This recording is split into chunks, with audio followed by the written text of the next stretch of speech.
Hello friends, कैसा सब लोग। तो फ्रेंड्स, आज की वीडियो के अंदर मैं आपको कराऊंगा लर्निंग यानी कि अधिगम के बारे में। देखिए, आज ही यूट्यूब के ऊपर मैंने इससे संबंधित क्वेश्चन आंसर कराए और आज ही आपको ये पोर्टल के अंदर भी चैप्टर देखने को मिलने वाला है।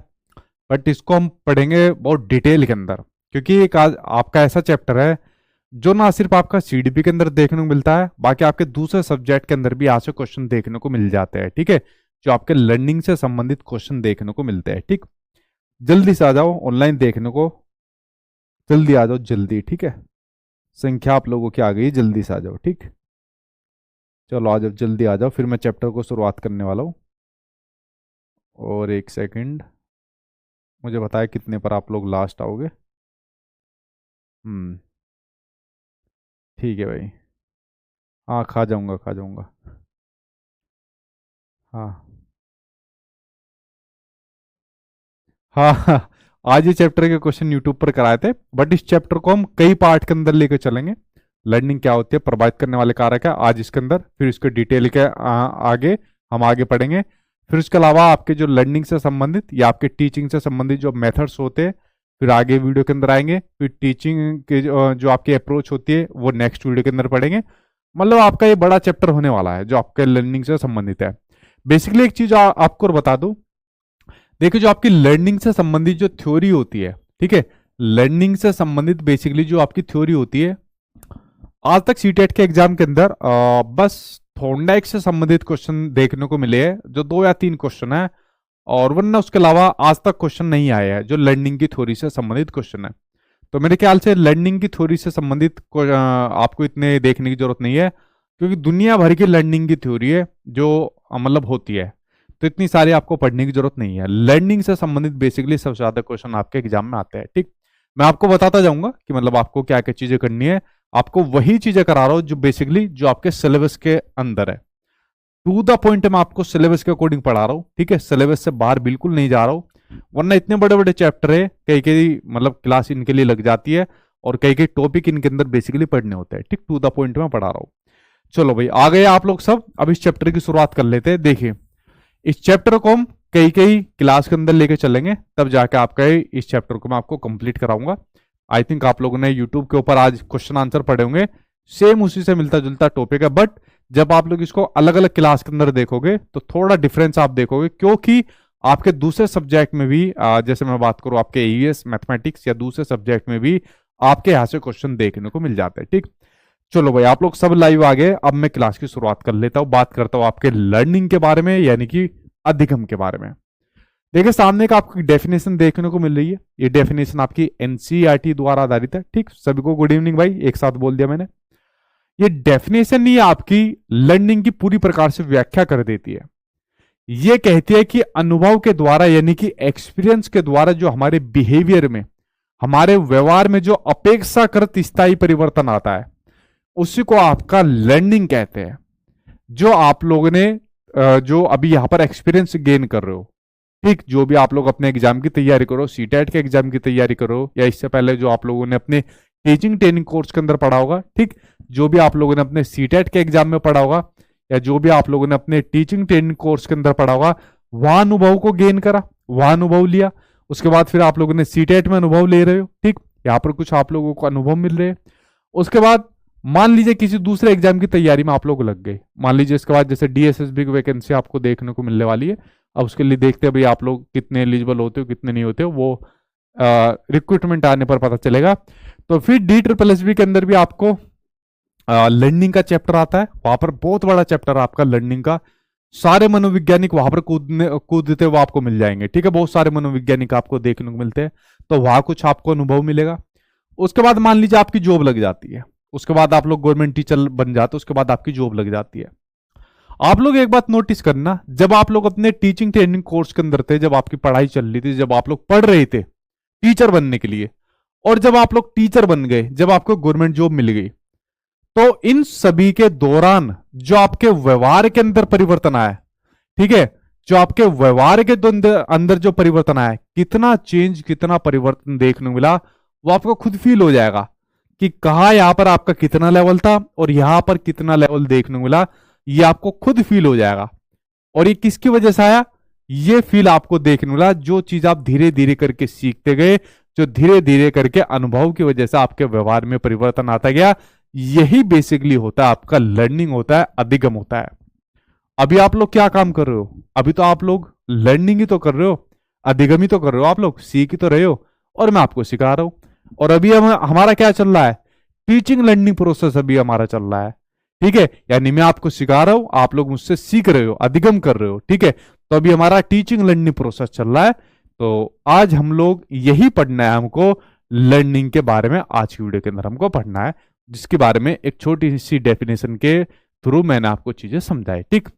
तो पहली चीज आप लोगों को लर्निंग के बारे में मैंने आपको बताई। अब देखिए, लर्निंग से संबंधित कुछ और महत्वपूर्ण पॉइंट के ऊपर एक एक करके नजर डाल लेते हैं, जो आपके लर्निंग से संबंधित पॉइंट देखने को मिलते हैं। देख, अगर मैं बात करूं अधिगम की बात करूं, या जो आपके मैं बात करूं लर्निंग की बात करूं, तो देखिए लर्निंग एक ऐसा प्रोसेस होता है जो हमेशा चलता है, कंटिन्यूअस चलने वाला प्रोसेस होता है। कैसा प्रोसेस चलता होता है? ये आपका ऐसा प्रोसेस होता है जो आपका कंटिन्यूअस चलने वाला प्रोसेस होता है, ठीक है। यानी कि निरंतर चलने वाला प्रोसेस होता है, जन्म से लेकर मृत्यु तक चलने वाला प्रोसेस होता है, जो आपका लर्निंग होता है।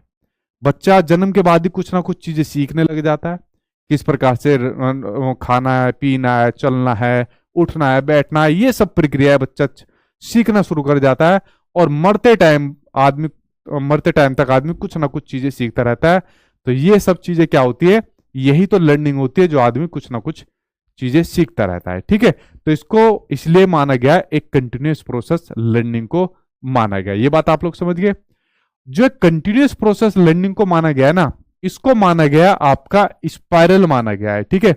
इसको क्या माना गया है? आपका स्पाइरल माना गया है, यानी कि इसको माना गया है, चक्रीय माना गया है, ठीक है। कैसा माना गया है? चक्रीय इसको माना गया है। इस तरीके से आपका माना गया स्पाइरल, जो मैं आपको कई बार बता चुका हूं, ना कि आपका रेखीय में माना गया है। यानी जो लर्निंग होता है वो कैसे चलता है? स्पाइरल चलता है, यानी कि अनुभवों पर आधारित चलता है। किस पर? अनुभव पर आधारित चलता है। जैसे मैंने आपको क्या बताया? मैंने बताया भाई, पहले आप लोगों ने अपना टीचिंग ट्रेनिंग कोर्स करा, फिर अपना सीटेट का एग्जाम पास करा, फिर उसके बाद डीएसएसबी का एग्जाम पास करा, फिर उसके बाद आप लोग टीचर बन गए। तो इस तरीके से आपका जो लर्निंग का जो प्रोसेस है वो इस तरीके से अनुभव पर आधारित होता हुआ चला गया, यानी कि आपका स्पाइरल प्रोसेस होता गया, एक चक्रीय प्रोसेस होता चला गया। क्या लर्निंग आपका सिर्फ एक रेखा के अंदर चलता चला जाएगा, एक स्पीड से आप लोग चीजें सीखते जाओगे? अगर मान लीजिए आज से 10 साल पहले आप लोग कोई 1 घंटे के अंदर एक चैप्टर को पढ़ पा रहे थे, क्या आज भी 1 घंटे के अंदर उस एक चैप्टर को पढ़ पा रहे होंगे? नहीं पढ़ पा रहे होंगे। आज उस चैप्टर को आप लोग 10 मिनट के अंदर पढ़ के अलग कर देते होंगे, ठीक है। तो आज आपकी जो लर्निंग की जो स्पीड है, पावर है, वो आज आपकी बढ़ गई होंगी, ठीक। तो ये आपका क्या है? लर्निंग का स्पाइरल प्रोसेस चलता है, ना कि लीनियर प्रोसेस चलता है। ये बात आप लोग समझिए। अब देखिए, स्पीड की बात आ गई। ये क्वेश्चन भी आपके एग्जाम में पूछा गया है, जो आज आपकी पीडीएफ के अंदर भी मैंने डलवाया हुआ है। जो लर्निंग बेसिकली होता है, लर्निंग बेसिकली होता है आपका व्यक्तिगत होता है, ठीक है। और व्यक्तिगत के साथ साथ जो लर्निंग होता है वो होता है आपका सामाजिक भी होता है। लर्निंग के साथ साथ कैसे होता है? सामाजिक भी होता है, और जो पर्यावरण कारकों पर निर्भर रहता है, ठीक है। कैसा रहता है? पर्यावरण कारकों पर निर्भर रहता है। अब आप लोग कैसे सीख रहे हो? व्यक्तिगत रूप से सीख रहे हो। भाई आप लोगों को आपका एग्जाम पास करना है, व्यक्तिगत रूप से सीख रहे हो। साथ में सिखा कौन रहा है आपको? आपके सचिन सर आपको सिखा रहे हैं। जो किसका रोल है? आपके समाज का रोल है, समाज का आपका हिस्सा है, ठीक है। तो यानी व्यक्तिगत और सामाजिक रूप से आपकी कैसे चलती है? लर्निंग आपकी चलती है, ठीक है। यानी पर्यावरण कारकों पर निर्भर रहता है। तो क्वेश्चन आपके एग्जाम में पूछा गया था कि जो लर्निंग की जो स्पीड रहती है, गति रहती है, अधिगम की जो गति रहती है, किस पर निर्भर रहती है?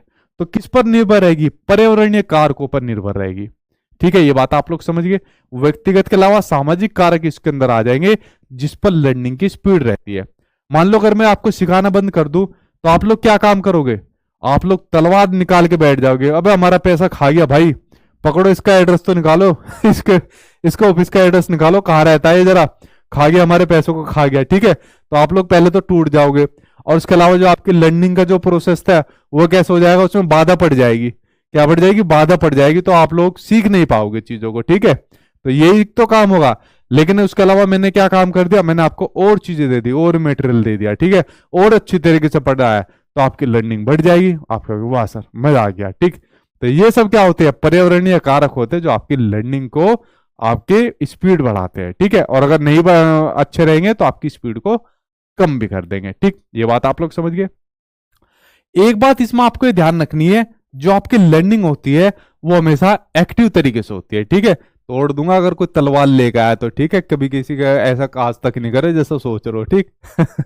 आपको एक बात ध्यान रखनी है, जो लर्निंग होती है इसमें आपका हमेशा जो बच्चा रहेगा या कोई भी व्यक्ति होगा वो एक्टिव होकर ही सीख पाएगा। कैसे सीख पाएगा, वो सीख पाता है एक्टिव तरीके से। कैसे एक्टिव तरीके से, यानी कि सक्रिय तरीके से यहां पर सीख पाता है। अब एक बात बताओ यार, आप लोग अगर एक्टिव हो तो सीख पाओगे कोई चीज को।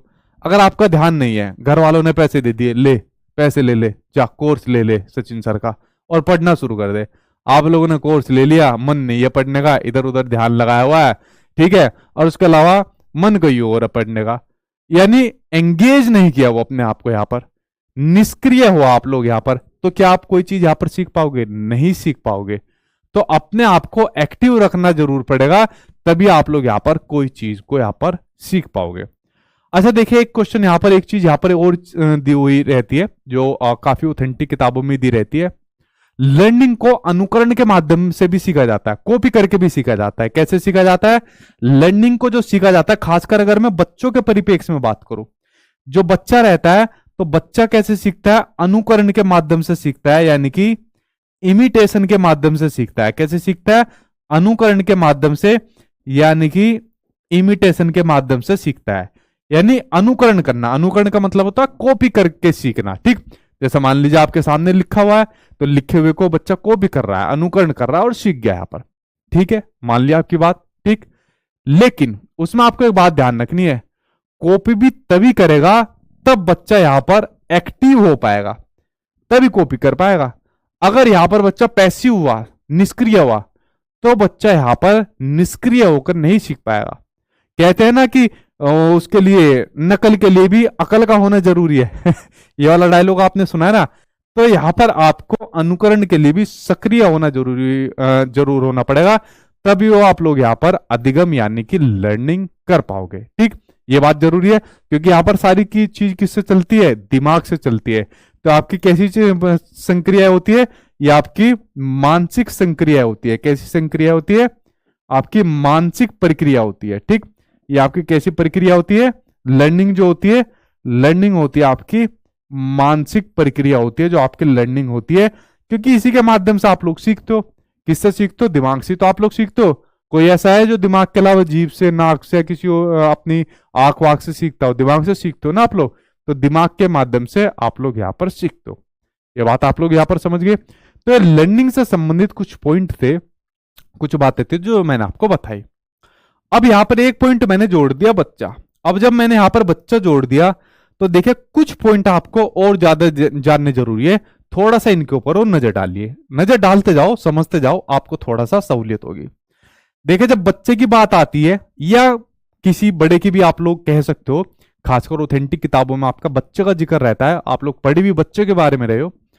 देखिए, जब बच्चे के बारे में अगर बात करें, तो जो खासकर बच्चा रहता है वो सीखता है। कैसे सीखता है? एक तो इमिटेशन के माध्यम से सीखता है, अनुकरण के माध्यम से सीखता है, कॉपी करके सीखता है।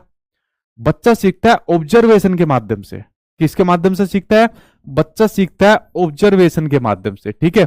ऑब्जर्व करता है चीजों को, ठीक है, कि ये चीज ऐसे क्यों है, ये चीज ऐसे क्यों लिखी जा रही है, सर ने ऐसा क्यों पढ़ा दिया है, ये सारी चीजें ऐसे क्यों चल रही है, गाड़ी ऐसे क्यों चल रही है।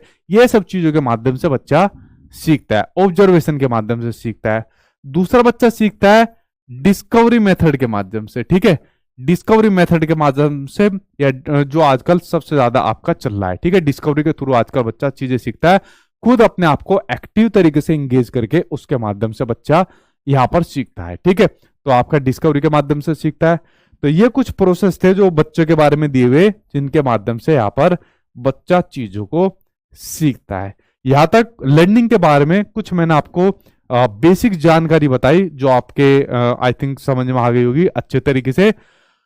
उसके अलावा एक बड़ा छोटा सा पॉइंट और है, जो आज मैंने यूट्यूब वाली क्लास के अंदर एक्सप्लेन करा था, जो आप लोगों से भी पूछता हूं। मुझे आप लोग सिंपल सी एक बात बताइए, जो लर्निंग होती है ये आसान होती है या मुश्किल होती है, यानी सिंपल होती है या कॉम्प्लेक्स होती है?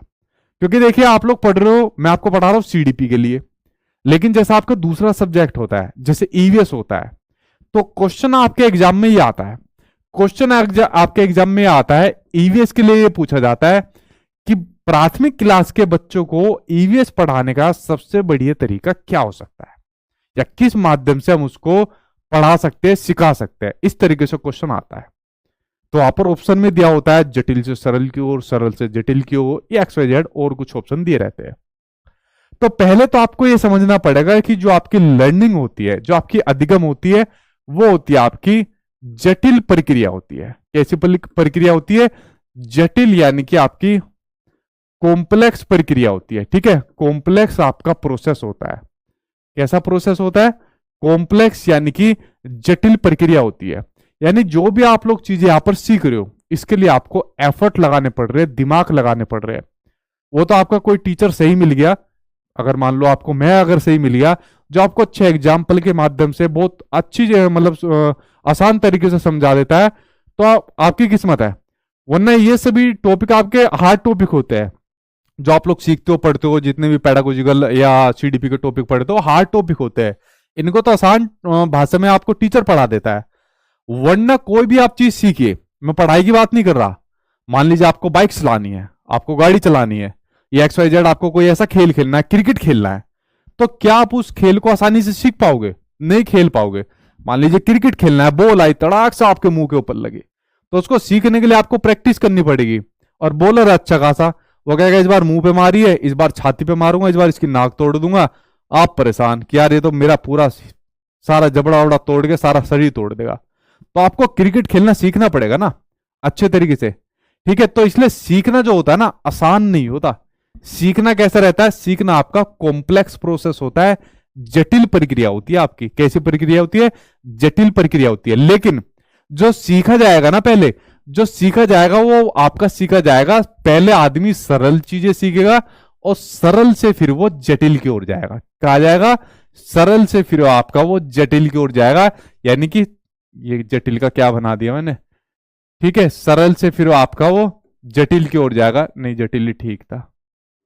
ठीक है, तो जटिल की ओर जाएगा, यानी कि आपका सिंपल टू कॉम्प्लेक्स की ओर वो जाएगा। पहले आसान चीजें सीखेगा, पहले हल्के से बॉलर को लाएगा कि भाई बीच में ठप्पा मारियो ताकि फिर मैं शॉट लगा दूं। ठीक है, पहले आराम से बॉल डालियो, फिर उसके बाद मीडियम डालियो, फिर तेज डालियो। इस तरीके से चीजें सीखेगा। ठीक है, तो प्रोसेस कैसा होता है? सिंपल टू कॉम्प्लेक्स होता है। लेकिन प्रक्रिया कैसी होती है? कॉम्प्लेक्स होती है। ये बात आप लोग समझिए। तो लर्निंग से संबंधित जो प्रोसेस था, जो प्रक्रिया थी, वो सब मैंने आपको यहां पर बता दी। आई थिंक ये सब चीज इतनी आप लोग जान गए होंगे लर्निंग के बारे में, जो मेन मेन बातें मैंने आपको बताई। यहां तक कोई दिक्कत हुई हो तो आपको बताइए, उसके बाद फिर मैं आगे बढ़ता हूं। ठीक है, हाँ ठीक है, ठीक है भाई, ठीक ठीक। चलिए आगे बढ़ते हैं। अब अगला आपको देखिए, अगले की बात करते हैं। अब लर्निंग प्रोसेस आपके दी हुई है, या आपकी दी हुई है लर्निंग की विशेषताएं दी हुई है। कुछ तो मैंने आपको बता दी, कुछ इंपॉर्टेंट पॉइंट जो डिफरेंट डिफरेंट एग्जाम में पूछे हुए, जो मैंने सामने आपकी स्क्रीन पर लिए हुए, एक एक करके इनके ऊपर अब नजर डाल लेते हैं। ठीक है, चलिए बात कर लेते हैं। हाँ, कोई डाउट नहीं है? ठीक है, अब देखिए, पहला दिया हुआ है कि अधिगम जन्म से लेकर मृत्यु तक चलने वाली प्रक्रिया है, जो मैंने आपको बताया कंटिन्यूअस प्रोसेस होता है। ये सभी वो है जो एग्जाम में पूछे गए हैं, मतलब किसी भी लाइन को मिस मत करना आप। अगर आपने ये कर लिया तो समझ लो आपके सारे कंसेप्ट क्लियर है। तो पहला कौन सा प्रोसेस है? कंटिन्यूअस प्रोसेस है, कि जन्म से मृत्यु तक चलने वाला प्रोसेस है। अधिगम मुख्य रूप से सोशल प्रोसेस है, सामाजिक प्रक्रिया है, ये भी मैंने आपको बता दी। ठीक, दूसरा पॉइंट हो गया। अनलर्निंग भी लर्निंग का एक हिस्सा है। अब देखो अनलर्निंग क्या होती है। अनलर्निंग बेसिकली क्या होता है? जब कोई आदमी कोई चीज सीख रहा होता है, तो सीखने के दौरान वो कुछ गलत भी सीख जाता है। सीखने के दौरान क्या होता है? वो गलत भी कुछ सीख जाता है। क्या सीख जाता है? वो कुछ गलत भी सीख जाता है। गलत सीखने के बाद उसको पता चलता है कि यार मैंने कुछ ये गलत सीख लिया, ये इसको सीखने का सही तरीका ये है। तो गलत सीखे हुए को फिर वो जब सही तरीके से सीखता है, जब वो सही तरीके से सीखता है, जब वो सही तरीके से सीखता है, तो इसी को कहा जाता है आपका अनलर्निंग। इसको कहा जाता है, क्या कहा जाता है? अनलर्निंग इसको कहा जाता है। अब जैसे मान लीजिए क्रिकेट खेल रहा है और क्रिकेट खेलने के दौरान उसने गलत तरीके से खेलना सीख लिया। उसने खेलना सीख लिया कि बैट को इस तरीके से हाथ से पकड़ना चाहिए और जो बीच में बॉल आती है सिर्फ उसी को शॉट मारना चाहिए, जो सीधी अपनी योर कर पैरों में आ गई या यहां पर बॉल आ गई उसको छोड़ देना चाहिए। इस तरीके से सीख लिया। अब वहां पर वीरेंद्र सहवाग जैसा कोई आ गया, उसका कोच, उसने ऐसा वैसा कुछ नहीं होता, ठीक है, अरे तो सबके ऊपर शॉट मार, यहां पर आ रही है इसको मार, यहां से आ रही है उसको ऐसा मार, यहां से आ रही है उसको ऐसा मार। उसने पूरी थ्योरी बदल दी, ठीक है। इस प्रकार से लर्निंग के अंदर भी बहुत बड़े बड़े मनोवैज्ञानिक आए जिन्होंने सबने एक दूसरे की काट करी, किसने अपनी थ्योरी दी, किसने अपनी थ्योरी दी, और बेसिकली सबने कुछ मिलती जुलती थ्योरी दी। बहुत बड़े मतलब एक से एक आपस में एक दूसरे की काट करते फिरे थे। अलग अलग संप्रदायवाद जब आप लोग पढ़ोगे, थोटो स्कूल पढ़ोगे इसके मनोवैज्ञानिक के, तब आप लोगों को पता चलेगा कैसे कैसे घमासान उसके अंदर देखने को मिले थे, ठीक है। तो बेसिकली आप लोगों को क्या समझना है? सिर्फ इतना समझना है, अनलर्निंग के अंदर क्या होता है, जब हम कोई चीज सीखते हैं, जब कोई उसको गलत सीख लिया और जब हमको पता चलता है यार इसका दूसरा तरीका ये है, सही तरीका ये है सीखने का, और फिर जब हम उसको ये पता लग जाता है सही तरीका, तो यही आपका अनलर्निंग होती है, जो कि आपका लर्निंग का ही एक पार्ट होती है, ठीक है। ये बात आप लोग समझ गए। आपके साथ हुआ होगा ऐसा कुछ कि आपने कोई चीज गलत सीख ली, बाद में पता चला ये सही तरीका है, और फिर आप उस सही तरीके से उसको करते हैं, ठीक है। ऐसा कोई एग्जाम्पल है तो कमेंट बॉक्स में बताइए। अधिगम क्या होती है? ट्रांसफेरेबल होती है। कैसी होती है? ट्रांसफेरेबल होती है। देखो अभी वीडियो के जब सेकंड पार्ट इसका आएगा तो आप लोग पढ़ोगे positive transfer of learning, negative transfer of learning, zero transfer of learning, ठीक है। इनके बारे में मैं आपको बताऊंगा। ट्रांसफरेबल का मतलब है जो अधिगम होती है हम उसको ट्रांसफर कर सकते हैं, मतलब एक जगह से दूसरी जगह पर हम अधिगम को ट्रांसफर कर सकते हैं। अब जैसे मैं आपको सीडीपी पढ़ा रहा हूं, अब सीडीपी के अंदर जो आप यहां पर लर्निंग कर रहे हो, जो आप लोग यहां पर अधिगम कर रहे हो, इसको आप लोग दूसरी जगह पर ट्रांसफर नहीं कर सकते। ट्रांसफर कर सकते हो आप लोग इसको। मान लो आपका कोई दूसरा एग्जाम है, टीचिंग का कोई दूसरा एग्जाम है, मान लो कोई डीएसएसबी देना चाहता है, सुपर टेट देना चाहता है, एक्सवाईजेड दूसरा एग्जाम देना चाहता है, तो आप इस सीडीपी को, जो सीडीपी के अंदर लर्निंग कर रहे हो, इसको ट्रांसफर कर सकते हो दूसरी जगह पर, क्योंकि कई सारे चैप्टर आपके कॉमन होते हैं, ठीक। तो लर्निंग कैसी होती है? ट्रांसफरेबल होती है। आप लोगों ने साइकिल चलानी सीख ली, ठीक है, तो वहां पर बैलेंस बनाना आपको आ गया, तो उसकी हेल्प से आप लोग बाइक चलाना नहीं सीख सकते? सीख सकते हैं। तो कैसी होगी लर्निंग? ट्रांसफरेबल हो गई, यानी आप उसको हस्तांतरित कर सकते हो, ठीक है।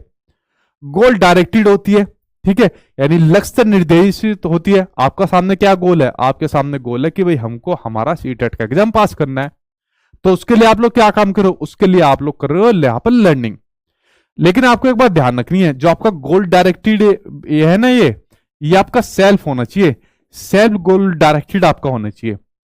आपका सेल्फ गोल डायरेक्टेड ये है कि भाई हमारा सीटेट का एग्जाम है और हमको ये पास करना है, तो फिर आप लोग क्या काम करना शुरू करोगे? तो आप लोग करना शुरू कर दो तो लर्निंग। लेकिन अगर आपका गोल किसी और दूसरे ने डिसाइड किया हुआ है, मान लीजिए आपके पेरेंट्स ने डिसाइड किया हुआ है या किसी और दूसरे ने डिसाइड किया हुआ है कि तू मेरे लिए वाला काम कर जा और उसके बाद हम आगे देखेंगे, शादी वादी का प्लान करेंगे, तो कुछ फायदा नहीं होगा, तो फिर लर्निंग नहीं कर पाओगे सही से। कोई कीड़ा या कुछ और ही होगा तो कर जाएगा, ठीक है, वो बन जाएगा आईएएस आईपीएस, बहुत सारे केस रहते हैं, लेकिन वो अपवाद रहते हैं, ज्यादा नहीं रहते फिर, ठीक है। लेकिन कोई आदमी इंटरनली रूप से रहेगा मोटिवेटेड, ठीक है, और जिसका खुद का गोल रहेगा कुछ करने का, तो फिर वो लर्निंग के लिए अपना उसके लिए आगे तत्पर रहेगा उस काम को करने के लिए, ठीक है। ये बात आप लोग समझ गए। तत्पर से मुझे एक चीज और आपका ध्यान आई, देखो ये क्वेश्चन और पूछा जाता है तत्पर से जुड़ा हुआ क्वेश्चन। अगर कोई आदमी सीखने के लिए तत्पर रहता है तो भी आपका वो लर्निंग उसकी बढ़ती है। क्या रहती है? अगर कोई आदमी सीखने के लिए तत्पर रहता है, बेसिकली आपके थोंडाइक के जब चैप्टर आते हैं ना, ठीक है, तो आपके सभी देखने को मिल जाते हैं, ठीक। अगर कोई आदमी सीखने के लिए तत्पर है, क्योंकि ये क्वेश्चन भी आपका पूछा गया है, ठीक, वरना थोंडाइक साहब के ने तो सारे अपने एक्सप्लेन किए हुए, ठीक, बट ये उनसे अलग आपका पूछा हुआ है। अगर आप कोई चीज सीखने के लिए तत्पर हो, यार हमको तो सीडीपी सीखनी है, पूरे 30 में से 30 लाने हैं ताकि आगे एग्जाम के अंदर हमारा स्कोर अच्छा है, तो आप लोगों की लर्निंग बढ़ेगी नहीं बढ़ेगी? बढ़ेगी। तो सीखने के लिए अगर कोई तत्पर है तो वो भी आपके लर्निंग की विशेषता के अंदर आ जाएगा, क्योंकि आदमी फिर उसमें सीखना चाहता है, ठीक है, अधिगम करना चाहता है उसके अंदर। अगला है लर्निंग की स्पीड व्यक्तिगत और पर्यावरणीय कारकों की परस्पर क्रिया पर निर्भर होती है। ये पॉइंट मैंने आपको बता दिया। सीखने के लिए योग्यता इंप्रूवेबल है। देखो, अब सीखने के लिए जो भी आपकी योग्यता है, किसी की कम है, किसी की मीडियम है, किसी की बहुत ज्यादा है, XYZ सभी की योग्यता है। अब मान लीजिए किसी की योग्यता कम है, आप में से किसी की योग्यता कम है, तो क्या उसके अंदर सुधार नहीं हो सकता? सुधार हो सकता है भाई। जो आप यहां पर सीख रहे हो, मान लीजिए आप में से किसी को क्लास समझ में नहीं आई, किसी को कोई पॉइंट समझ में नहीं आया, तो क्या उस पॉइंट को दोबारा नहीं सीखा जा सकता? दोबारा सीखा जा सकता है। आप दोबारा क्लास को देखिए, उस पॉइंट से जुड़े हुए चीजों को सर्च मारिए, मुझसे बोलिए कि सर दोबारा सिखाइए इस चीज को। तो वो जो आपकी योग्यता है ना, इंप्रूवेबल है, मतलब वो सुधार योग्य है, उसको सुधारा जा सकता है सीखने के लिए। ठीक है, तो ये अगला पॉइंट इस बात को कहता है। सीखना एडेप्टेशन की प्रक्रिया है, अनुकूलन की प्रक्रिया है। एडेप्टेशन का मतलब क्या होता है? जब एनवायरमेंट के अकॉर्डिंग हम लोग खुद को ढालते हैं। अब एनवायरमेंट के अकॉर्डिंग खुद को कैसे ढालेंगे? जब हम लोग चीजों को सीखते हैं। अब एनवायरमेंट किसका चल रहा है? सीटेट का एनवायरमेंट चल रहा है। भाई सीटेट का एग्जाम आने वाला है, फलाना मंथ से पेपर है और हमको एग्जाम पास करना है। तो एनवायरमेंट जो चल रहा है उसके लिए हम लोग सीखते हैं ना पहले, तभी तो उसके अकॉर्डिंग खुद को डालोगे। ये नहीं कि भाई पेपर चल रहा है, एनवायरमेंट चल रहा है सीटेट का, सीख हम कुछ भी नहीं रहे, चलो भाई पेपर देने चलते हैं, अरे देखेंगे जो भी होगा देखा जाएगा, चलो भाई पेपर देने चले, वहां जाके डब्बा गुली होना है। तो वहां पर एडेप्टेशन अनुकूलन बैठा पाओगे? नहीं बैठा पाओगे, कुछ नहीं बैठा पाओगे। ठीक है, तो ये पॉइंट आपकी समझ में आ गया। आगे देखते हैं। अगला आपका कि सीखना सार्वभौमिक यानी कि यूनिवर्सल होता है। यूनिवर्सल मतलब ये, इसका मीनिंग ये होता है कि कोई भी आदमी किसी भी सिचुएशन में कहीं पर भी किसी भी प्रकार से अधिगम यानी कि लर्निंग को कर सकता है। जैसा आप लोग कर रहे हो, आप लोग इंडिया के पता नहीं किस स्टेट से आप लोग मेरी वीडियो देख रहे हो, तो आप लोग क्या काम कर रहे हो? लर्निंग कर रहे हो। ठीक, उसके अलावा कोई अपना घर के अंदर वीडियो देख रहा है, कोई खेत के अंदर बैठ के वीडियो देख रहा है, कोई बॉर्डर के अंदर वीडियो देख रहा है। ठीक है, क्योंकि बहुत मैंने देखा है बहुत से लोग ऐसे जो बॉर्डर पर रह के वीडियो देखते हैं, एग्जाम की तैयारी करते हैं। किसी का जो IQ लेवल रहता है वो अपने अकॉर्डिंग थोड़ा कम रहता है, किसी का ज्यादा रहता है, किसी का इंटरेस्ट कम रहता है, किसी का इंटरेस्ट ज्यादा रहता है। तो जो सीखना रहता है ना, वो यूनिवर्सल माना गया, सार्वभौमिक माना गया। हर कोई सीखता है, हर कोई सीखने की स्टेज से गुजरता है और कहीं पर भी सीख सकता है। इसलिए सीखने को यूनिवर्सल यानी सार्वभौमिक माना गया है कि हर कोई सीख सकता है। ये नहीं कि पर्टिकुलर अमीर सीखेगा, गरीब सीखेगा या ये लोग सीख सकते हैं। ठीक, ये बात आप लोग समझिए। सीखना एक मानसिक प्रक्रिया, मेंटल प्रोसेस है, जो कि मैंने आपको पहले बता दी। आगे दिया हुआ है कि अधिगम एक कॉम्प्लेक्स प्रोसेस है जिसमें लर्नर्स की एक्टिव एंगेजमेंट होना जरूरी है। ये मैंने आपको बता दी। कैसी एंगेजमेंट? एक्टिव एंगेजमेंट होना जरूरी है। ये नहीं मेरी क्लास देख रहे हो और इधर उधर ध्यान है, सामने यूट्यूब पर कुछ और सर्च मार रहे हो या फिर कमेंट बॉक्स में इधर उधर लगे पड़े हो बात करने में, तो आप लोग नहीं सीख पाओगे। पूरा का पूरा ध्यान मेरी क्लासरूम में होना चाहिए, क्योंकि मैं भी पूरे के पूरे टाइम में आपको सिर्फ पढ़ाता हूँ, बहुत कम मैं आपके कमेंट को लेता हूँ। ठीक है, तो ये आपका अगला पॉइंट है। देखिए, अगला पॉइंट आपको दिया हुआ है कि सीखने के अंदर जो आपकी त्रुटियां होती है, एरर्स होती है, मिस्टेक्स होती है और जो मिसकंसेप्शन होते हैं, जो भ्रांतियां होती है, बच्चे की भ्रांतियां होती है, मिसकंसेप्शन के बारे में आपका CBSE बोलता है कि बच्चे के जो मिसकंसेप्शन होते हैं भोली भाली धारणाएं होती है। और बच्चे की भोली भाली धारणाएं कैसी होती है कि सर ये पानी होता है, ठीक है, अगर ये पानी नहीं रहेगा तो हम कैसे रहेंगे फिर, ठीक है, सर इस पानी से जो है हम अपने खेतों में पानी डालते हैं, अगर हमने यहाँ पर स्कूल में पानी डाल दिया तो स्कूल डूब तो नहीं जाएगा। छोटा छोटा बच्चा, मतलब प्राइमरी स्कूल का जो बच्चा रहेगा वो इस तरीके की बात करता है। तो आपको इन बातों से चिढ़ना नहीं है, छोटे बच्चे की बात से। सबसे टफ टास्क होता है प्राइमरी स्कूल के बच्चों को पढ़ाना। बड़े बच्चों को आप लोग पढ़ा लोगे, आप लोग बड़े हो, मतलब आप लोगों के कमेंट जब मैं देखता हूँ, मैं तो कई सालों से पढ़ा रहा हूँ, ठीक है, मुझे तो कई सालों का अनुभव है, तो मैं तो पक चुका हूँ, क्योंकि मुझे पता है बच्चा किस तरीके के कमेंट करता है, किस तरीके के मतलब उसके क्वेश्चन रहते हैं, क्या क्या पूछना चाहता है। आप सोचो, आप इतने बड़े बच्चे हो गए, मतलब इस तरीके का मेरी जगह पर आ गए ना, आप परेशान हो जाओगे। अब छोटा छोटा बच्चा रहेगा प्राइमरी क्लास का, उसको हैंडल करना सबसे टफ टास्क रहता है। छोटा बच्चा गलतियां करता है, छोटा बच्चा शैतानी करता है, ये पेन रहेगी ना, पेन चुबो देगा, आपके पेन को सर पे मार देगा, उल्टी सीधी बातें करेगा आपसे, उल्टी सीधी धारणाएं बनाएगा। उस टाइम पर आपको उसके साथ कभी भी मिसबिहेव नहीं करना और ना ही उसके साथ पनिशमेंट या उसके साथ किसी भी प्रकार का आपको कोई भी ये ऐसा व्यवहार करना है जिससे बच्चा हीन भावना का शिकार हो जाए। ये बात आपको समझ गए। दूसरी बात, मान लीजिए बच्चों को आप कोई चीज लर्न करा रहे हो, सिखा रहे हो, और बच्चा वहां पर कोई गलती कर देता है।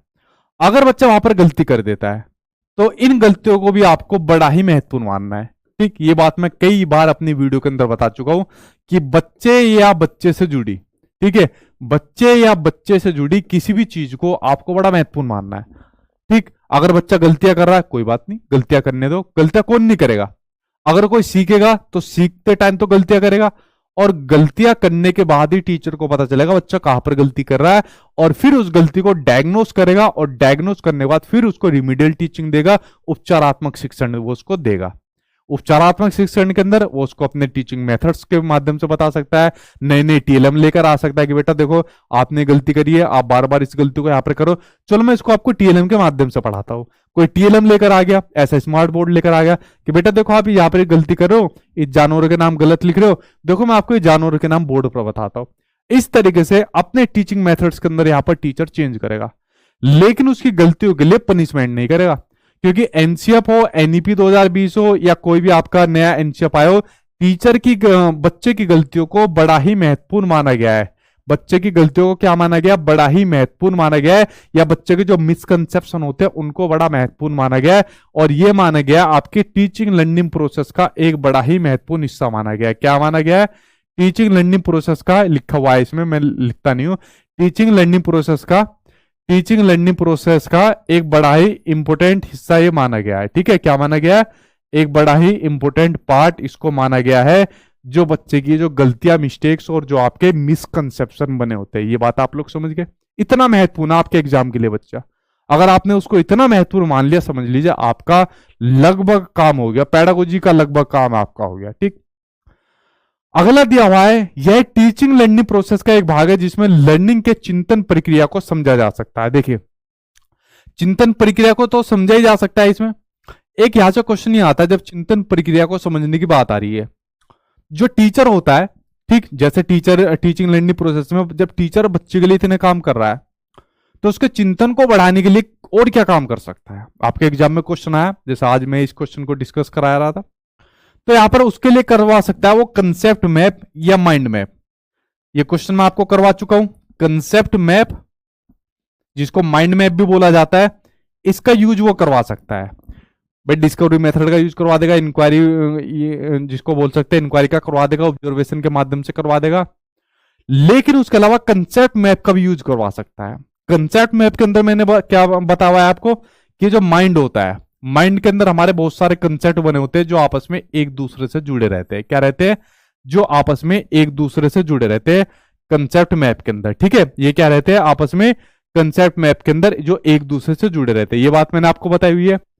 तो कंसेप्ट मैप के अंदर बेसिकली क्या रहेगा, आपने कई सारे कंसेप्ट बनाए हुए हैं, ठीक, कि जैसे आपका सीडीपी है वो आप लोग इस तरीके से करोगे, उसके अलावा ई वेस वो आप लोग इस तरीके से करोगे, मैथमेटिक्स है वो आप लोग इस तरीके से करोगे, और ये सभी को आपस में इंटरकनेक्ट करके आप लोगों ने जोड़ा हुआ है।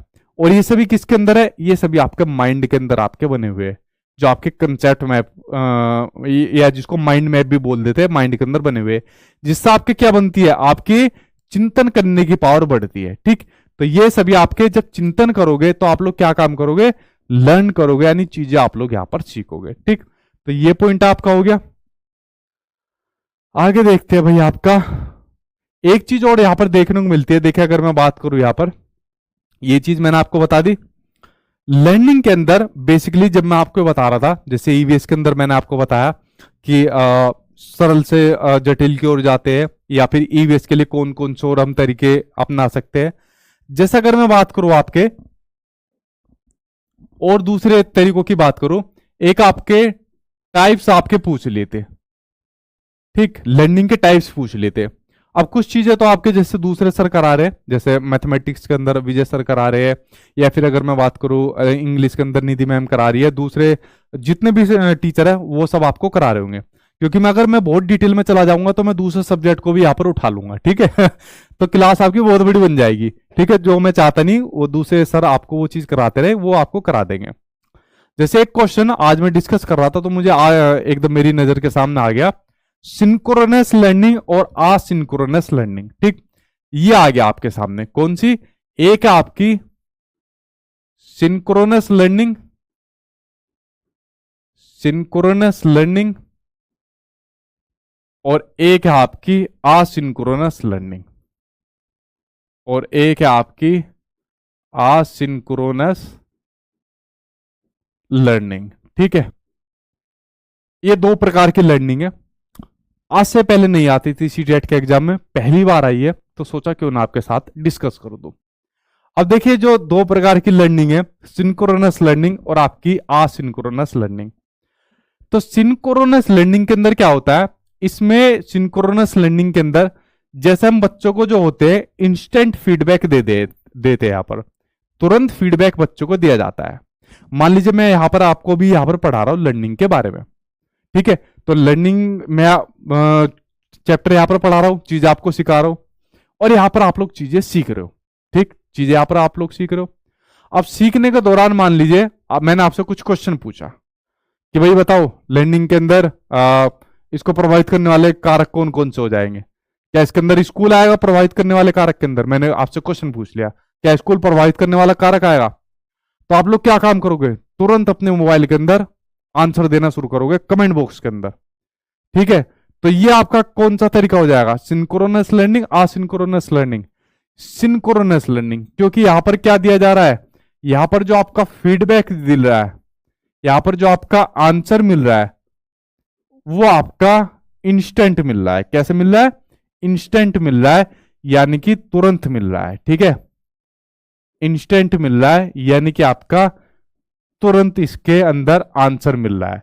ठीक है, जैसे मैंने अभी आपसे क्या पूछा, जैसे अभी मैंने आपसे एक क्वेश्चन पूछा और आपने तुरंत आंसर दे दिया, यानी कि इंस्टेंट मैसेज आप लोगों ने किया। क्या किया आप लोगों ने? इंस्टेंट मैसेज आप लोगों ने अभी कर दिया कि सर जो स्कूल होता है वो क्या होता है, लर्निंग को प्रभावित करने वाला कारक होता है नहीं होता है? देखो तो सही कितना आंसर दे रहे हैं जरा। कभी मैं ही अपनी राम कहानी अपने वैसे आप ही गा रहा हूं। ठीक है, हाँ ठीक है भाई, प्रभावित करने वाला कारक होता है जो स्कूल होता है, प्रभावित करने वाला कारक होता है। ठीक है, इंस्टेंट मैसेज हो गया।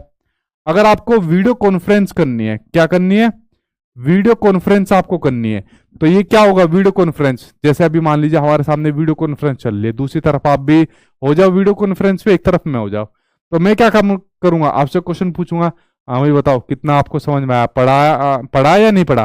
तो आप लोग क्या काम करोगे, हाँ सर पढ़ा है। अगर आप लोगों ने म्यूट कर दिया तुरंत आपको कॉल करूंगा। अगर आप लोगों ने एकदम फोन उठा लिया और कहा कि हाँ सर बताइए, तो मैं आपको क्या काम करूंगा, तुरंत धमकाऊंगा, पहले तो बता फोन की म्यूट क्यों करा, आवाज कट क्यों करी? सर वो गलती से हो गया। मैंने कहा अच्छा गलती से हो गया, ठीक है, तो फिर मैं धमकाऊंगा। तो ये सब किसके अंदर आ जाएगा, ये सब आपके सिंक्रोनस लर्निंग के अंदर आ जाएगा, जहां पर तुरंत क्वेश्चन आंसर हो रहे हैं, तुरंत फीडबैक भी दिया जा रहा है। ठीक है, अब आ जाता है आपका असिंक्रोनस लर्निंग। यहां पर तुरंत नहीं दिया जा रहा, क्या नहीं दिया जा रहा, यहां पर फीडबैक या आंसर तुरंत नहीं दिया जा रहा, यहां पर कुछ समय के बाद दिया जाता है। क्या होता है, यहां पर टाइम लगता है आपका, क्या लगता है यहां पर आपका टाइम लगता है, कुछ समय बाद लगता है। ठीक है, जैसे मान लीजिए मैंने आज आपके पास मैसेज डाला, या आप लोगों ने मैसेज डाला, जो उसमें होता है एप्लीकेशन के अंदर होता है डाउट सेक्शन होता है, तो आपने उसमें कोई मैसेज डाला और मैसेज का आंसर आपको मिला, मतलब 4-5 दिन बाद आपको आंसर मिला, या हमारे पास ही वो बहुत लेट आता है मैसेज, क्योंकि बहुत से बच्चों के मैसेज आते हैं, तो आप पर तुरंत रिप्लाई नहीं मिलता। ठीक है, तुरंत फीडबैक नहीं मिलता, तो आपका किस में आएगा, असिंक्रोनस लर्निंग के अंदर वो आपका आ जाएगा। ये बात आप लोग समझ गए।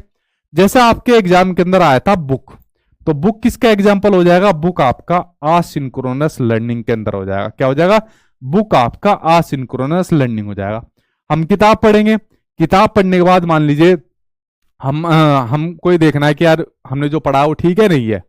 ठीक है, तो फीडबैक किससे पता चलेगा, टीचर से पूछेंगे कि मतलब सर ठीक है या नहीं है, तो तुरंत फीडबैक नहीं मिल रहा ना, किताब तुरंत थोड़ी बता देगी हाँ ये ठीक है नहीं ठीक है। ठीक, तो आपका बुक आ जाएगा असिंक्रोनस लर्निंग के अंदर। तो एक आपका टाइप थी, हालांकि आपकी ये टाइप सीडीपी में नहीं पूछी गई थी। मैंने कहा ना अगर मैं दूसरे सब्जेक्ट को उठा लूंगा क्लास बड़ी बन जाएगी, क्योंकि लर्निंग से संबंधित क्वेश्चन ईवीएस, मैथमेटिक्स, इंग्लिश काफी सब्जेक्ट के अंदर पूछे गए थे, और बहुत बड़ा चैप्टर है अपने आप में लर्निंग का, इसलिए मैं उस तरफ को जा नहीं रहा हूं। ठीक है, एक क्वेश्चन आपका जैसे आज की क्लास के अंदर ही मैं आपको बता रहा हूं, एनईपी 2020 से पूछा गया था, एनईपी 2020 में आपको कराने वाला हूं, और बड़ा डिटेल में इसको कराऊंगा। ठीक है, एनईपी 2020 को आप लोग देखना कितनी डिटेल में मैं आपको कराऊंगा। उसी के अंदर लर्निंग से संबंधित एक चीज आपको देखने को मिलेगी, एक्सपीरियंशियल लर्निंग। क्या देखने को मिलेगी, एक्सपीरियंशियल लर्निंग उसके अंदर आपको देखने को मिलेगी, अनुभवात्मक अधिगम आपको देखने को मिलेगा, क्योंकि ये आपके सिलेबस का हिस्सा है। और सिलेबस में तो आपको दिया नहीं रहता, लेकिन जब से पेपर ऑनलाइन हुआ तब से आपको देखने को मिल रहा है। तो ये वीडियो आपको जल्दी आपको देखने को मिलेगी, पूरा एनईपी 2020 में आपको पूरा डिटेल में पढ़ाने वाला हूं, ठीक है। चलिए बात करते हैं भैया आपके इसके बाद अधिगम को प्रभावित करने वाले कारकों की बात कर लेते हैं कि लर्निंग को कौन कौन से फैक्टर प्रभावित कर लेते हैं, ठीक है, उसके बारे में बात करते हैं। प्रीवियस ईयर के लिए कौन सी बुक ले ले? अरे भाई प्रीवियस ईयर के पेपर के लिए बुक के चक्कर में पढ़ रहे हो? अरे आपको प्रीवियस ईयर के पेपर दे तो रखे हैं नोट्स के अंदर, अभी तो बुक ही नहीं आई पूरे इंडिया के अंदर, पूरी देश के अंदर कोई जो आपको प्रीवियस ईयर के पेपर दे दे। अभी सिर्फ प्रीवियस ईयर के पेपर मेरे नोट्स के अंदर है अभी आपके लिए, और पूरे इंडिया के अंदर कहीं बुक ही नहीं आई, आप बुक मांग रहे हो अभी उसके लिए। तो बुक के चक्कर में मत पड़ो, प्रीवियस ईयर के जो पेपर मिलेंगे अभी आपको नोट्स के अंदर मिलेंगे सब जगह, वरना और कहीं नहीं मिलेंगे अभी आपको, ठीक है। उनमें से पढ़ो जो नए वाले प्रीवियस ईयर के पेपर है, उससे पहले वाले तो आपको मिल जाएंगे, जो पहली बार ऑनलाइन पेपर हुआ था, ऑफलाइन के तो पता नहीं हर जगह मिलेंगे। तो नोट्स के अंदर पढ़ो प्रीवियस ईयर के पेपर, ठीक है। तो जो आपको कोर्स दिया हुआ है, इसलिए मैंने कहा था फिर आपको 1 रुपए लगाने की जरूरत नहीं है, उसके अंदर आपको मिल जाएंगे, ठीक है। ठीक है भाई, अब बात करते हैं अधिगम को प्रभावित करने वाले कारक की बात कर लेते हैं कि कौन कौन से फैक्टर अधिगम को प्रभावित करते हैं, लर्निंग को प्रभावित करते हैं। कोई प्रभावित करता है जिसकी वजह से अधिगम बढ़ जाती है, कोई ऐसा फैक्टर रहता है जिसकी वजह से अधिगम कम हो जाता है। तो चलिए देखते हैं कौन कौन से ऐसे फैक्टर है जो अधिगम को प्रभावित कर लेते हैं, ठीक है। हाँ, सिलेबस कब तक होगा? सिलेबस आपका हो जाएगा 20-25 जून तक हो जाएगा सिलेबस कंप्लीट, ठीक। सर ऐसे क्वेश्चन से गुस्सा नहीं आता आपको? नहीं नहीं, गुस्सा नहीं आता। मैंने कहा ना, जब आप लोग छोटे बच्चों को डील करोगे ना, तो वो उनका तो लेवल बहुत ही अलग है, तो जब बड़े बच्चों का ये हाल है तो छोटे बच्चों का क्या हाल होगा। वैसे भी मेरे साथ कोई आज तक किसी ने मिसबिहेव नहीं करा, कोई एक दो कोई वैसे ही आ गया तो उसकी बात अलग है, और तो किसी का कोई दुश्मन भी हो सकता है, लेकिन मेरे साथ कोई मिसबिहेव करता ही नहीं है। ऐसे बच्चे क्वेश्चन पूछते हैं, और मैंने क्या बताया हुआ है, बच्चे की जो गलतियां होती है और जो मिसकंसेप्शन होते हैं, तो मिसकंसेप्शन को क्या मानना है, भोली भाली अवधारणाएं माननी है, ठीक है। तो आप लोग भी क्या है, बच्चों जो है भोली भाली अवधारणा है, तो गुस्सा थोड़ी करना है मैं कि गुस्सा कर जाऊं, लड़ जाओ, झगड़ जाओ, अरे नहीं बेगालो बेवकूफ गधो, इस तरीके से ये काम आपको भी नहीं करना, आराम से चिल हो गए पढ़ाना है, ठीक है। देखिए अब बात करते हैं अपने टॉपिक के ऊपर आ जाओ सीधा। पहला है स्टूडेंट से रिलेटेड, ठीक है। अधिगम को प्रभावित करने वाले 3 बड़े महत्वपूर्ण फैक्टर है, बच्चा, अध्यापक यानी टीचर, और आपका एनवायरमेंट यानी कि पर्यावरण। पहले बात करेंगे बच्चे की। देखिए अगर बच्चे का आपका फिजिकल और मेंटल डेवलपमेंट ये अच्छे प्रकार से नहीं हुआ, शारीरिक और मानसिक रूप से अगर बच्चा अच्छी प्रकार से विकसित नहीं हुआ, तो लर्निंग नहीं कर पाएगा। कुछ 1-2 अपवाद है इसके अंदर भी, देखिए अपवाद हर चीज के अंदर देखने को मिलते हैं, लेकिन हम जो है सबसे ज्यादा जो मैक्सिमम केस होते हैं हम लोग उनको लेते हैं, वरना अपवाद हर चीज गए पूरी दुनिया के अंदर, ठीक है। ये मत कहना कि सर जैसे स्टीफन हॉकिंग हो गए तो उनका फिजिकली और मेंटली रूप से सर देखिए मतलब वो उनका डेवलपमेंट नहीं हुआ, लेकिन उन्होंने किस प्रकार से लर्निंग करी और दुनिया के सबसे बड़े वो मतलब वैज्ञानिक बन के निकले। इसलिए मैंने कहा अपवाद है, पहले मैंने इस बात को कह देता हूं, ठीक है। लेकिन मैक्सिमम अगर देखा जाए, अगर किसी बच्चे का शारीरिक और मानसिक विकास नहीं हो पाया तो उसकी लर्निंग प्रभावित होती है, ठीक। और इसी प्रकार इसी चीज के लिए तो फिजिकल डेवलपमेंट के लिए तो क्या हुआ, बच्चे के लिए पीएम पोषण योजना चल रही है, जिसको पहले मिड डे मील के नाम से जाना जाता था, ताकि बच्चों को गुणवत्तापूर्वक भोजन दिया जाए। मानसिक विकास के लिए तो बच्चों को कराई जाती है, स्कूल के अंदर चीजें कराई जाती है। अब देखिए एक पूरा का पूरा चैप्टर आ जाता है आपका ब्लूम्स टेक्सोनोमी के नाम से, जिसको मैं अलग से आपके कोर्स के अंदर एड ऑन करवाऊंगा, जिसमें आपके बच्चे के लर्निंग के 3 डोमेन डाले जाते हैं, कोग्निटिव, अफेक्टिव और साइकोमोटर डोमेन। ये 3 डोमेन बच्चे के डाले जाते हैं। इनकी पूरी थ्योरी मैं आपको डलवा दूंगा, क्योंकि वहां से क्वेश्चन आपके एग्जाम में देखने को मिलते हैं, इससे अलग हटके मैं वो डलवाऊंगा, ठीक है। मैंने कहा ना लर्निंग का चैप्टर थोड़ा बड़ा है सीटेट के लिए, वैसे तो बहुत बड़ा चैप्टर है, ठीक। तो ये दोनों आपके स्वस्थ होना जरूरी है, अगर ये स्वस्थ रहेंगे तो बच्चे की लर्निंग बढ़ जाएगी, अगर बच्चा इन दोनों में स्वस्थ नहीं रहेगा तो लर्निंग घट जाएगी, ठीक। सीखने की तत्परता, देखो मैंने आपसे कहा कि अगर कोई आदमी सीखने के लिए तत्पर है तो लर्निंग बढ़ जाती है, ये मैंने शुरुआत में डिस्कस करा पॉइंट, आगे भी आपको लिखा हुआ है। सीखने के लिए तत्पर नहीं है, अगर आप लोग सीखने के लिए तत्पर नहीं हो, मैं खूब आपसे कह दूंगा कि भाई आ जाओ सीख लो, बहुत फायदा मिलेगा, सीटेट का पेपर आ जाएगा, तो आप लोग क्या काम करोगे? अरे नहीं काम कर। अगर मान लो आपका पेपर नहीं है तो कोई ताकत है जो आपको सिखा देगी? नहीं सिखा देगी। मैं कहूंगा भाई लो मेरे से पैसे ले लो अपने कोर्स के, आ जाओ सीख लो, अरे इनका काम कर। ठीक है, कोई नहीं सिखा सकता भाई आप लोगों को, तो आपको रेडी होना पड़ेगा सीखने के लिए। ठीक है, तो तत्परता रहेगी तभी आप लोग किसी चीज को सीख पाओगे, वरना आप लोगों को मजाल है कोई आपको सिखा दे। ठीक, इंटरेस्ट, ठीक है, सीखने की तत्परता के साथ जो आपका इंटरेस्ट फैक्टर है वो बेसिकली इसके अंदर इंक्लूड हो जाता है। अगर आपका इंटरेस्ट ही नहीं है सीखने के लिए तो भाई आप लोग नहीं सीख पाओगे, किसी भी चीज को नहीं सीख पाओगे। ठीक है, तो सीखने के लिए इंटरेस्ट होना बहुत ज्यादा जरूरी है, वरना आदमी नहीं सीख पाता किसी भी चीज को। ठीक, आपका इंटेलिजेंस लेवल यानी मेंटल एबिलिटी वो किस प्रकार की है? अगर वो सीखने के लिए मेंटल एबिलिटी आपकी लो है तो आप लोग की जो लर्निंग हो जाएगी वो भी लो हो जाएगी।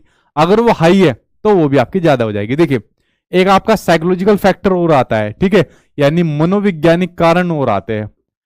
मनोवैज्ञानिक मनोवैज्ञानिक कारक और आते हैं जो आपके अधिगम को प्रभावित करते हैं कि बच्चा का साइकोलॉजिकल रूप से किस प्रकार से वो अधिगम को प्रभावित करता है। तभी तो आपको ये सब चीजें पढ़ाई जाती है ना।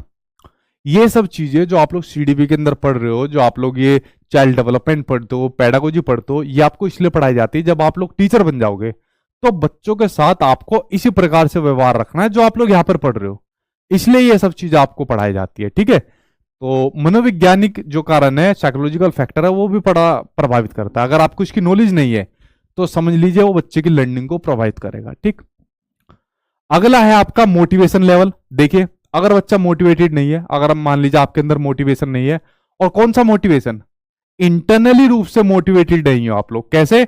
यहां पर लिख लेना इंटरनल, यहां पर लिख लेना इंटरनल, ना कि आपका एक्सटर्नल, ना कि आपका एक्सटर्नल।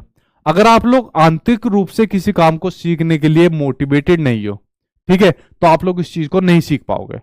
अगर आप लोगों को बाहरी रूप से किसी ने कह रखा है, अरे यार सीख ले इस काम को, पेपर को सीख ले, इसे एग्जाम को दे ले, पास कर ले, उसके बाद जो है समाज में नाम हो जाएगा कि चलो हमारे बच्चे ने कम से कम सीटेट का एग्जाम तो पास कर रखा है, चलो कम से कम इसकी शादी तो करवा देंगे किसी से। ठीक है, तो अगर इस तरीके का आपको कुछ पुरस्कार या कुछ ऐसा लालच दे रखा है तो आप लोग उस चीज को इतनी अच्छी तरीके से नहीं सीख पाएंगे जितना बच्चा इंटरनली रूप से उस चीज को सीख रहा है कि यार मुझे जॉब लेनी है, मुझे सोसाइटी में नाम रोशन करना है, अपने फ्यूचर को सिक्योर करना है। तो इसकी लर्निंग बहुत अच्छी तरीके से बढ़ जाएगी, इसकी लर्निंग बढ़ जाएगी अच्छी तरीके से बजाय इसके। ठीक, तो इसकी नहीं बढ़ेगी एक्सटर्नल वाले की, इसकी सबसे स्पीड से बढ़ेगी। ठीक है, ये आपका फैक्टर हो जाएगा इसके अंदर। आगे बात करते हैं भाई आपके इमोशन की बात करते हैं। देखिए, इमोशन जो होता है लर्निंग को प्रभावित करने वाला, ये एक बड़ा इंपॉर्टेंट फैक्टर होता है। और इमोशन किसके? बच्चे के इमोशन, साथ में मैं टीचर के इमोशन भी इंक्लूड करता हूं। अगर मान लीजिए बच्चे के इमोशन अच्छे नहीं है, ठीक है, इमोशन बेसिकली आपके दो प्रकार के इमोशन देखने को मिल जाएंगे, पॉजिटिव और आपके नेगेटिव। ठीक, इमोशन लर्निंग को प्रभावित करने वाला कारक होता है। इमोशन लर्निंग के साथ साथ डेवलपमेंट को भी प्रभावित करने वाला कारक होता है, बच्चे के विकास को भी प्रभावित करने वाला कारक होता है, जो बात मैंने आपको बताई थी। अब देखिए लर्निंग को कैसे प्रभावित करेगा। मान लीजिए बच्चे के इमोशन पॉजिटिव है, बच्चा मान लीजिए खुशी में है या उम्मीद लगाए बैठा है या अफेक्शन है, लगाव है, या उसको प्राइड है, इस प्रकार के इमोशन बच्चे के अंदर है। ठीक है, मान लीजिए मैंने इसमें से कोई ले लिया, बच्चे को होप है, ऐसा उसके अंदर इमोशन है, बच्चे को होप है कि भाई मेरा सीटेट का एग्जाम पास हो जाएगा, उसके बाद फिर एक और कोई जॉब निकलेगी डीएसएसबी की, उसके बाद मेरा उसके अंदर सिलेक्शन हो जाएगा और मुझको गवर्नमेंट जॉब मिल जाएगी। तो बच्चे को अगर इस प्रकार की होप दिख रही है आगे उसको फ्यूचर के लिए, तो बच्चा लर्निंग तेज करेगा नहीं करेगा, अधिगम करेगा नहीं करेगा? बिल्कुल करेगा। तो उसकी अधिगम की स्पीड क्या हो जाएगी? उसके अधिगम की स्पीड बढ़ जाएगी। लेकिन अगर बच्चे के अंदर इमोशन नेगेटिव है, अगर मान लीजिए बच्चों को डर है या किसी प्रकार की एंजाइटी है या किसी प्रकार की बोरियत है, अगर उसको चिंता है कि यार अगर कुछ भी नहीं हुआ तो मेरा क्या होगा, या उसको डर है कि यार अगर इसे एग्जाम में पास नहीं हुआ उसके बाद मेरे घर वाले मेरी कहीं शादी करवा देंगे, या उसके अलावा मेरे घर वाले मुझको कहीं गल्ले पे बैठा देंगे, मेरी किसी और दूसरी जॉब में लगवा देंगे, खेतों में काम करवाने भेज देंगे, तो क्या उसकी लर्निंग बढ़ेगी और उसकी लर्निंग कम हो जाएगी, डिमोटिवेट हो जाएगा वह। ठीक है, एंजाइटी का शिकार हो जाएगा वहां पे। ठीक है, तो ये आपके जो इमोशंस होते हैं वो लर्निंग को प्रभावित करने वाला एक इंपॉर्टेंट फैक्टर होता है। ठीक, मेच्योरिटी, परिपक्वता, ये आपके लर्निंग को प्रभावित करने वाला कारक होता है। जो आदमी जितना ज्यादा मेच्योर होता जाएगा उसकी लर्निंग उतनी ज्यादा बढ़ती जाती है। जो अपना मेच्योरिटी जिसके अंदर नहीं आती उसके अंदर लर्निंग भी इतनी ज्यादा नहीं आती। जैसा आप लोग जो इतने ज्यादा मेच्योर हो गए हो तो आपकी लर्निंग उतनी ज्यादा ही बढ़ती जा रही है। ठीक है, जैसा आप लोग और ज्यादा मेच्योर होते जाओगे तो आपकी लर्निंग भी ज्यादा बढ़ती जाएगी। ठीक, थोड़ा पानी पी लो भाई, गला सूख गया है। तब तक आपके कमेंट के ऊपर नजर डालो। ठीक, सर हिंदी में पढ़ाइए। अरे भाई मेच्योरिटी मतलब परिपक्वता, अब इसके अंदर हिंदी के लिए क्या जोड़ू भाई मैं? ठीक है,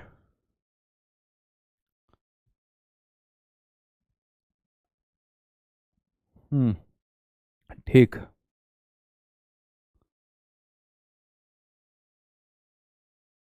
अच्छा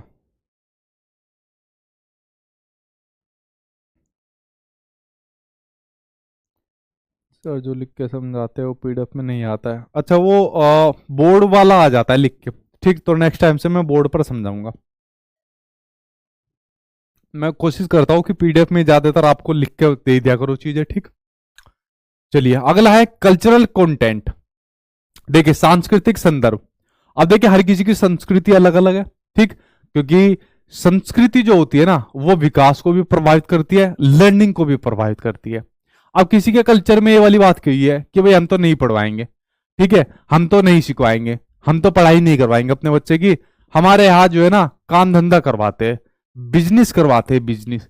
ठीक है, तो हमारा पैसा आता है, बिजनेस से पैसा आता है, तो हम क्यों करवाएंगे, हम क्यों सिखवाएंगे चीजें, हम क्यों पढ़वाएंगे सीडीपी, भगाओ सीडीपी को यहाँ से। ठीक है, तो जब जिसके यहाँ पर कल्चर में वाली बात कही हुई है तो क्यों सीडीपी यहाँ पर सिखवाने आएंगे? तो इससे क्या हो जाएगी, कल्चर से लर्निंग कम हो जाएगी।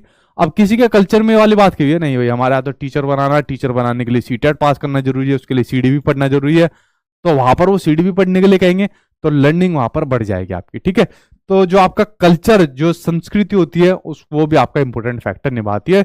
संस्कृति और समाज दोनों वर्ड जोड़ लीजिए, सामाजिक और सांस्कृतिक संदर्भ, ये पूरा वर्ड जोड़ लीजिए, सामाजिक और सांस्कृतिक संदर्भ। ठीक है, अगला है सार्थक अधिगम यानी मीनिंगफुल लर्निंग।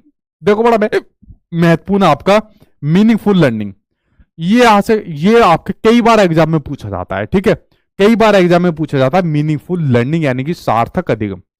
अब आप लोग यहां पर अधिगम कर रहे हो, ठीक है, तो अधिगम करने का फायदा तभी है तब आप लोग इसको मीनिंगफुल करो, सार्थक करो। यानी कि नॉर्मल पढ़ लिया, अधिगम क्या होती है, प्रभावित करने वाले कारक क्या होते हैं, डिटेल में नहीं समझ रहे हो कि कहना क्या चाहता है, क्या बात इसके अंदर कही हुई है, किस प्रकार की व्याख्या करना चाह रहा है, किस प्रकार के जो फैक्टर होते हैं उसको प्रभावित करते हैं, वो नहीं समझना चाह रहे।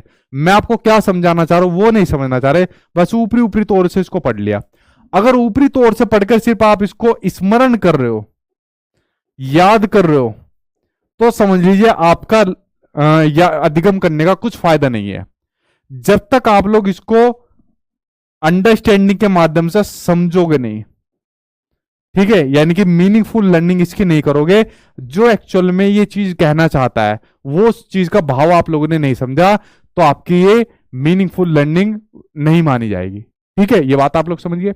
मीनिंगफुल जो आपकी लर्निंग होती है, तो मीनिंगफुल लर्निंग के अंदर बेसिकली आपको ये बात समझनी है कि मीनिंगफुल लर्निंग के अंदर आदमी का क्रिटिकल थिंकिंग देखने को मिल जाती है, जिसके ऊपर सबसे ज्यादा आपका बढ़ावा दिया जा रहा है। एनईपी 2020 ने क्लियर कह दी कि इसको ज्यादा से ज्यादा आप लोग बढ़ाइए। क्या देखने को मिल जाती है इसके अंदर, आपकी क्रिटिकल थिंकिंग इसके अंदर देखने को मिल जाती है। ठीक है, क्या देखने को मिल जाती है, क्रिटिकल थिंकिंग, क्योंकि आदमी इसके अंदर क्या काम करता है, सिर्फ रट्टा नहीं मारता, समझ बनाता है। जैसे आप लोगों ने लर्निंग पढ़ी, आप लोगों ने पूरा देख लिया कि यार सर ने क्या बताया, क्या समझाया, अब आप खुद भी दिमाग लगा रहे हो कि यार इसका यूज और कहां पर हो सकता है, और किस तरीके से इसको इनहेंस कर सकते हैं और बढ़ा सकते हैं इसको। ठीक है, तो खुद अपनी क्रिटिकल थिंकिंग का यूज कर रहे हो आप लोग यहाँ पर। ठीक है, फिर आदमी आप लोग क्या काम करते हो इसके अंदर, आप लोग एनालिसिस करते हो। क्या काम करते हो आप लोग यहाँ पर, एनालिसिस इसके अंदर करते हो। हाँ यार ये चीज ठीक है, ये गलत है, तो दूसरे एग्जाम में भी वो सब्जेक्ट में पूछी गई है। अरे यार तो दूसरे और कॉम्पिटिटिव एग्जाम में भी पूछा जाता है, जो टीचिंग के एग्जाम होते हैं, तो आपको फिर ये समझ में आता है एनालिसिस करने के बाद, हाँ यार तो बहुत अलग अलग जगह पर आता है। ठीक है, इसके बेस पर आप लोग क्या काम करना शुरू कर जाते हो, आप लोग समस्या समाधान करना शुरू कर देते हो। क्या करना शुरू कर देते हो, आप लोग समस्या का समाधान करना शुरू कर देते हो कि यार लर्निंग से संबंधित तो बहुत सारी चीजें जो यहां पर बताई जा रही है और जो मैंने सीख ली, अब तो कोई सा भी एग्जाम आ जाए टीचिंग का, मैं समस्या का समाधान कर लूंगा। तो बेसिकली आप लोग तर्क करना सीख गए, यानी रीजनिंग का प्रयोग करना आप लोगों ने यहां पर सीख लिया, तर्क करना यहां पर आप लोग सीख गए।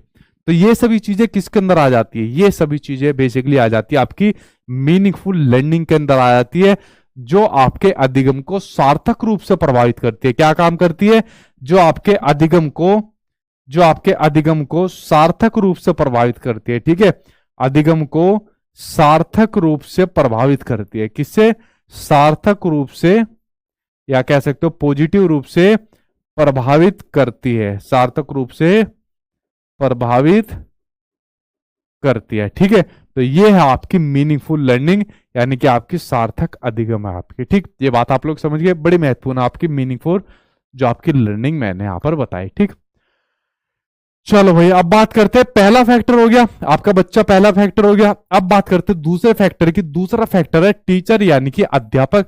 दूसरा फैक्टर है जो लर्निंग को प्रभावित करने वाला आपका दूसरा कारक है, यानी कि दूसरा आपका फैक्टर है।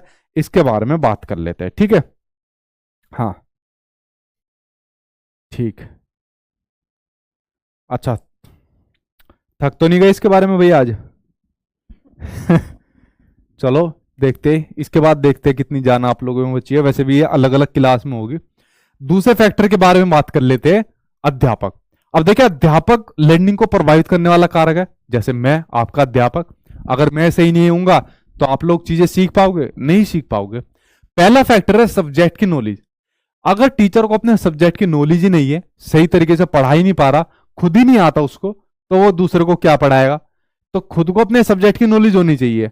अगर खुद को अपने सब्जेक्ट की नॉलेज नहीं होगी तो दूसरों को कुछ नहीं पढ़ा सकता वो। ठीक है, तो अपने सब्जेक्ट के अंदर उसको महारत हासिल होनी चाहिए। ठीक है, तो अगर नहीं होगी तो लर्निंग कम हो जाएगी। अगर अपने सब्जेक्ट के अंदर महारत हासिल होगी, नए नए तरीकों से, नए नए एग्जाम्पल से, नए नए जो ये क्वेश्चन पूछे जाते हैं, ये सारी चीजें वो अपने बच्चों को बताएगा। तो अपने क्या होनी चाहिए, सब्जेक्ट की नॉलेज उसको होनी चाहिए।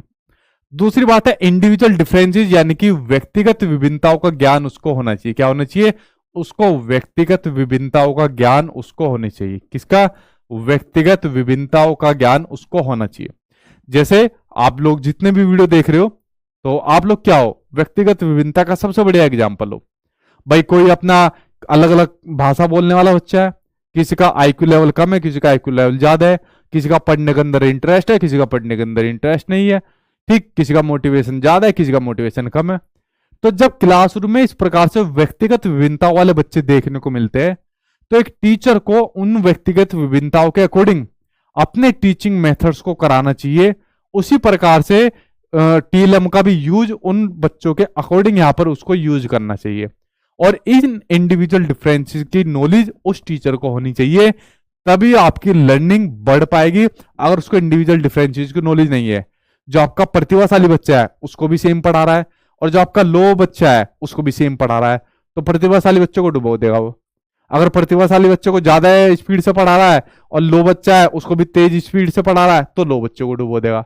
तो इसलिए इंडिविजुअल डिफरेंसेस की, व्यक्तिगत विभिन्नताओं की नॉलेज एक टीचर को यहां पर होनी चाहिए। ठीक, अगला है चाइल्ड सेंटर्ड पर फोकस, यानी कि बाल केंद्रित पर उसको फोकस होना चाहिए। किस पर उसको होना चाहिए, बाल केंद्रित पर उसको फोकस होना चाहिए।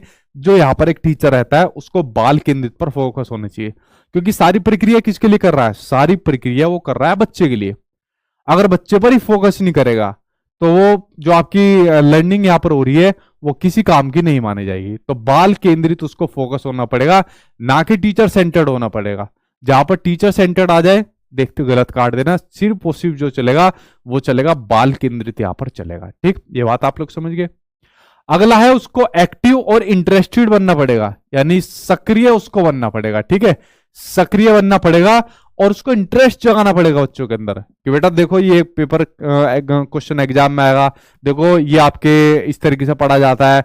अलग अलग तरीके से एक्टिविटी के माध्यम से बच्चों को पढ़ाना पड़ेगा, तो उसको इंटरेस्ट जगाना पड़ेगा बच्चों के अंदर। ठीक है, और खुद भी इंटरेस्टिंग बनना पड़ेगा, तभी वो बच्चों को चीजें सिखा पाएगा, बता पाएगा। ठीक, उसको गुड टीचिंग मेथड्स आने चाहिए, अच्छी अच्छी शिक्षण विधियां आनी चाहिए, ठीक है।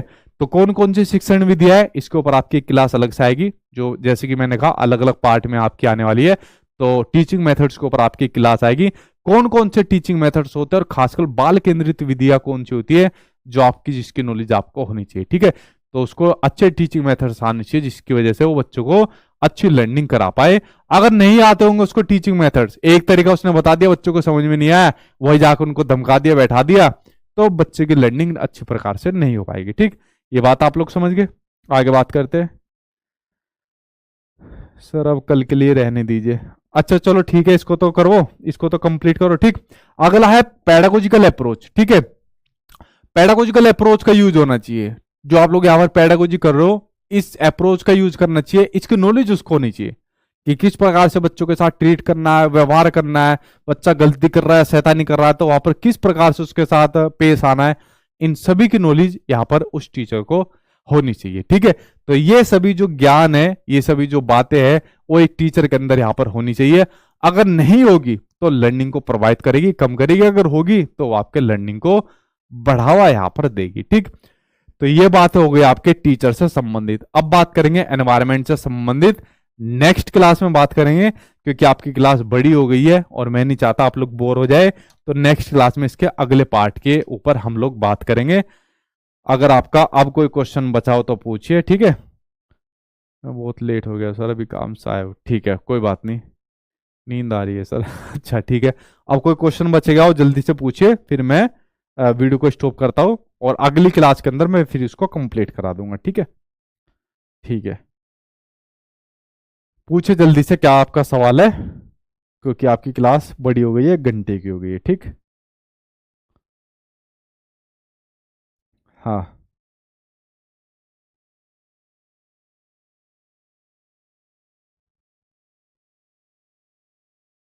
क्या एक सेकंड, मिसकंसेप्शन फिर से एक्सप्लेन कर दीजिए। मिसकंसेप्शन मतलब भ्रांतियां, जैसा आप लोगों के माइंड के अंदर भी भ्रांतियां होगी जब आप लोगों ने अपना कोर्स करा होगा, अरे भाई इसके बाद तो एक सीटेट का एग्जाम है, वो बहुत बड़ा एग्जाम होता है, उसको पास करने के बाद कोई कहता है जॉब मिल जाती है, कोई कहता है जॉब नहीं मिलती है।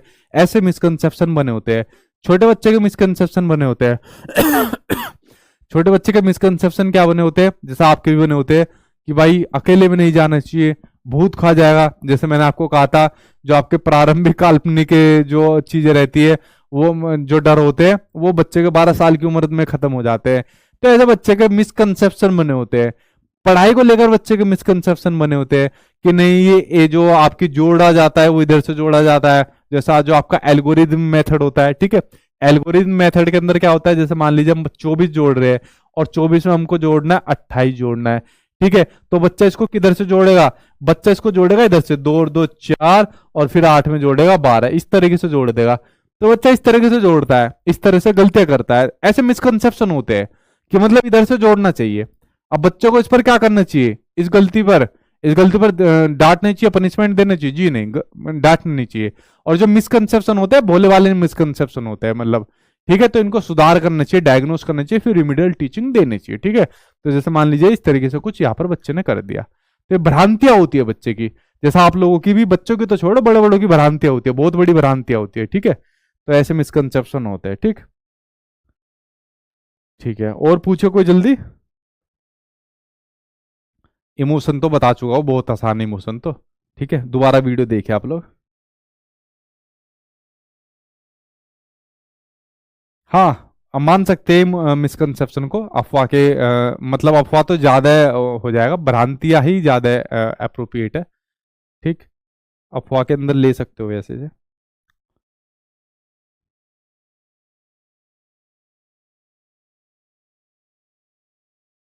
ठीक है, चलो मिलते हैं नेक्स्ट क्लास के अंदर, और तब तक पढ़ते रहना, अपना ध्यान रखना, गुड नाइट, टेक केयर।